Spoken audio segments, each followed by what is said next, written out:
Salut tout le monde, bienvenue dans ce nouveau point upgrade. Aujourd'hui, on s'attaque à l'antenne de communication entre les paddocks et la voiture. Et ben, on attaque ça, générique.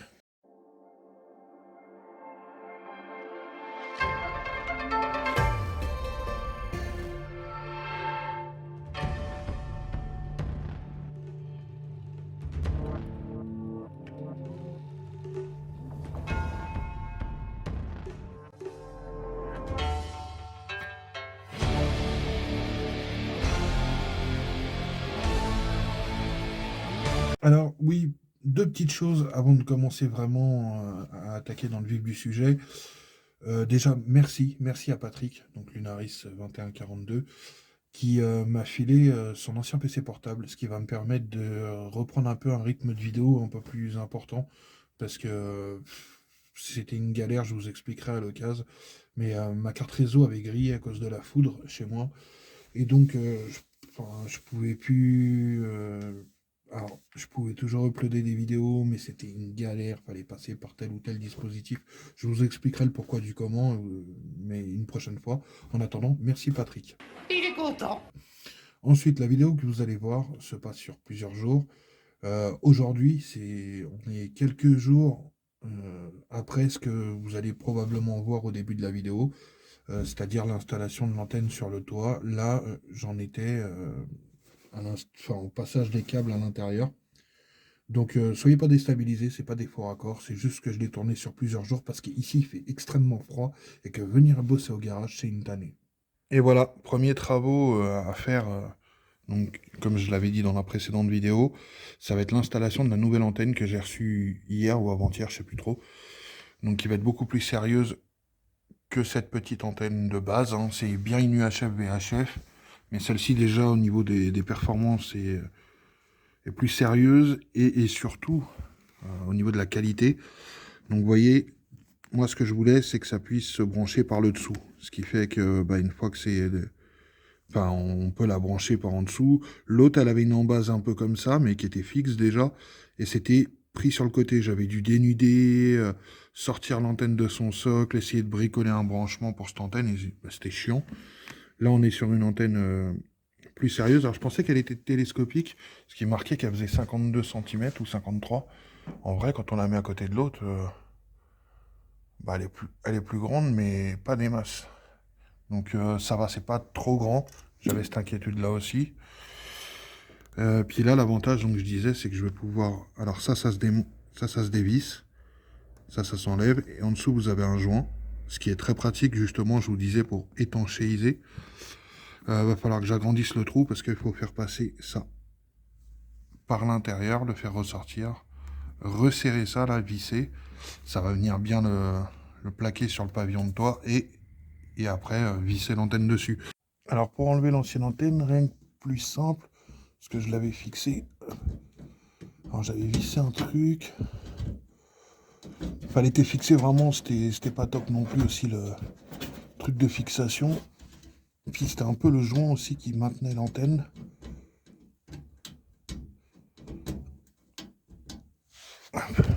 On va voir.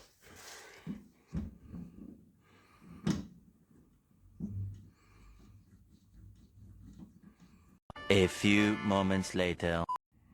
Hop, l'ancienne antenne. Vous voyez que même niveau diamètre par rapport à la nouvelle, ça n'a rien à voir. Donc toi, tu te dégages. Puis maintenant, on va enlever tout la jointure que j'ai fait. Donc ça, c'était pour étanchéiser. Donc l'idée maintenant, ça va être de repercer un peu plus grand. Alors j'avais mis un coup de peinture pour protéger, pour pas que ça rouille. Là, de la peinture, je crois que j'en ai plus. Mais ce que je vais faire, je vais agrandir le trou, installer l'antenne, faire un montage à blanc. Et quand j'aurai récupéré de la peinture, démonter. Après, c'est juste un dévissage. Et peindre pour protéger. Bon, après, j'avais pas fait ça super clean, hein. Là, on va agrandir ce trou-là. Et ça va péter. Je vais en profiter qu'il faille que je démonte ça, voilà. Non, c'est pas français, bref. Non, moi je crois qu'il faut que vous arrêtiez d'essayer de dire des trucs. J'ai une motive à percer mon pavillon, vous avez pas idée. Parce que le trou est vraiment balèze. Donc j'ai mis du du Tiro et du Chatterton. Le forêt que j'ai n'est pas assez gros, mais j'ai pas plus gros qui traîne ou qui rentre dans cette petite visseuse Lidl. Mais bon, on va déjà faire un premier perçage.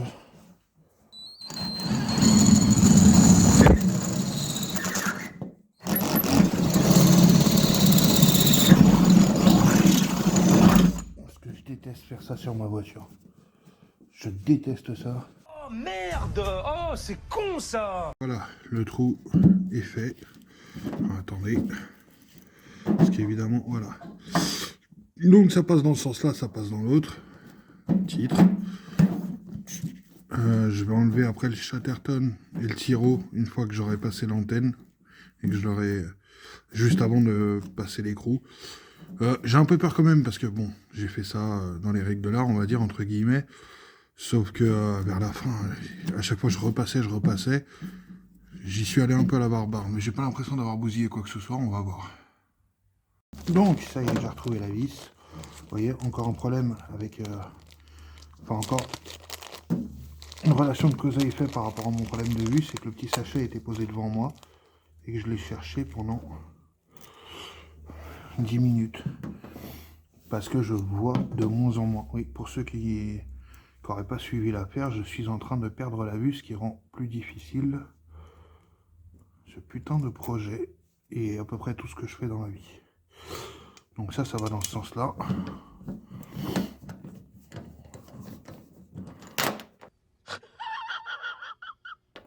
Ok.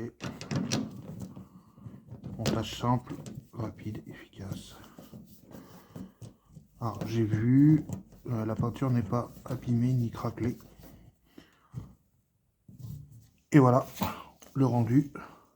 Donc voilà le rendu, plus sérieux que l'autre. Vous pouvez voir que non seulement l'autre était plus fine, mais surtout moins rigide. Niveau hauteur, finalement, on n'est pas beaucoup plus haut. Il faudrait pas plus par contre. Après, c'est pas tant une question d'esthétique.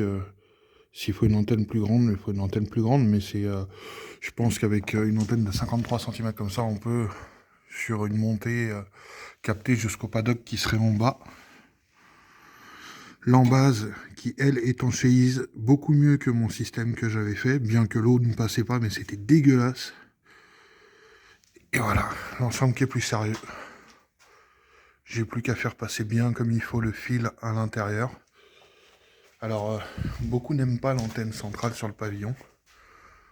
Pour rappel, moi, je respecte le style des années 90 et même aujourd'hui, il y en a qui ont des antennes. Alors, bien entendu, c'est peut-être plus les mêmes technologies ou voilà, mais qui ont toujours des antennes en plein centre du pavillon comme ça. Bon, si on regarde bien, elle part aussi sur le côté. Donc, je vais régler ça. Moi, en général, je réponds merde. En principe, ça colle avec tout. Voilà, c'était rapide, suffisait de la tourner un peu sur elle-même avec précaution. Donc du coup, maintenant, au lieu d'aller vers l'avant, elle va un peu vers l'arrière. Mais ça, je peux le régler en desserrant ici et en bougeant l'antenne sur elle-même et en resserrant. Parce que ça faisait vraiment dégueulasse. Waouh! Je suis venu pour installer cette gaine plastoc. Merci à Gwen au passage. Autour du câble de l'antenne. Parce que c'est un câble qui est isolé et tout, il n'y a pas de problème. Je vais essayer de vous montrer ça. Vous voyez, c'est un câble qui est isolé sans problème. Le truc, c'est que moi, je vais le faire passer tout le long là-bas. Qu'il y a des endroits où ça pourrait potentiellement être tranchant, bien que j'ai pas souvenir là, j'en ai pas en tête. Arrête la drogue! Et puis surtout, ça fait beaucoup plus propre, parce qu'il faut pas oublier que la voiture doit faire de la montée historique ou des choses comme ça. Et ils sont assez regardants sur les finitions, on va dire. Alors là, tel que vous me voyez là, je suis en train d'enfiler. C'est marrant. Oui, enfiler le câble de l'antenne dans la gaine plastique. Alors, le cadrage n'est pas top, mais désolé, j'ai pas de matos pour faire le positionnement du téléphone, ce qui est pas grave en soi. Bon alors, ça voulait plus du tout passer, alors j'ai opté pour une autre technique qui consiste à faire des longs morceaux. Voilà, et après de venir, j'en ai marre de ce verbe, de le positionner à ce temps, enfin bien, alors faut bien faire la découpe bien propre, le positionner bord à bord et mettre du scotch d'électricien, du Chatterton noir tout autour pour faire la jointure. Ouais, c'est pas mal. Et je vais faire monter la gaine jusqu'à la base de l'antenne. Là, tout ça c'est gainé jusqu'à ici. Puis après, il me reste encore tout ça. Il faut que je mette de la gaine. Mais déjà, je vais pouvoir aller faire le tour. Je pense, jusqu'au tableau de bord, il y aura de la gaine déjà. Donc, ce qui est plutôt pas mal. Je pense que le dispositif pour communiquer, je pense qu'il sera là. Ça tombe bien, il y a un emplacement. Alors, je vous ai pas montré tout le passage et puis je vous montrerai pas là tout le passage de la gaine le long de la fenêtre, tout ça, tout simplement parce que j'avais rentré le temps de passer les fêtes en région parisienne, la BG, et donc du coup j'ai pas beaucoup de place pour ouvrir les portes, et que donc ça va être une galère, je vais devoir me contorsionner, donc je pense que la vidéo, on va arrêter là, de toute façon vous aurez compris le concept. Personnellement, je m'en branle du moment que je fais plein de thunes. Et puis dans un prochain point upgrade, vous verrez où ça en est par rapport à ça, je vous montrerai. Il faudrait que je me le note quelque part parce que je sais jamais où j'en suis. Et comme je déteste me repasser les vidéos, et c'est un peu galère. Très honnêtement, je pense que c'est grave. Bon bah voilà, vous avez vu globalement où j'en suis. Comme je vous ai dit en début de vidéo, je vais pouvoir uploader un peu plus de vidéos plus fréquemment sur la chaîne. Étant donné en plus qu'il va y avoir du contenu, puisque si ça se passe bien avec les copains de chez GT2i, il va y avoir un arrivage de chez eux, alors d'ici 2-3 mois, qui va être quelque peu significatif pour la voiture, mais je vous tease pas plus que ça, je vous dis juste à la prochaine, et salut. Ouais, c'est nul. C'est pas bien. Et si je me trouvais une formule pour dire au revoir à la fin de chaque vidéo? Ouais, ils font tous ça les bons sur YouTube. Non.